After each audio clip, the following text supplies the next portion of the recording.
अबे जाओ अपना काम करो, तुम मशीन खरीदोगे। अबे मजदूर तुम खरीदोगे ये मशीन, तुम्हारे पास पैसे कहाँ से आए?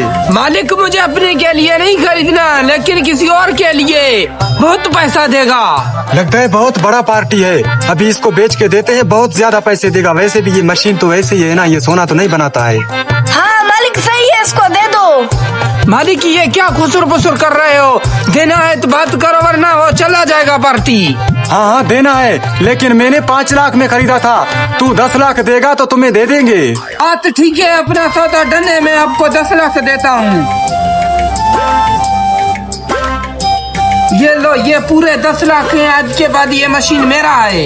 ये 10 लाख पूरे तो है ना? हाँ हाँ पूरे हैं, जाके गिनती करो। हाँ चले जाओ, ये मेरा है।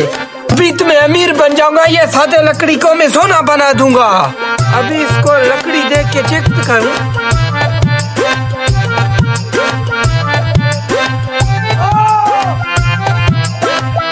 अबे ये क्या हो रहा है? ये तो मशीन टूट गया है, लगता है 10 लाख का चूना लग गया।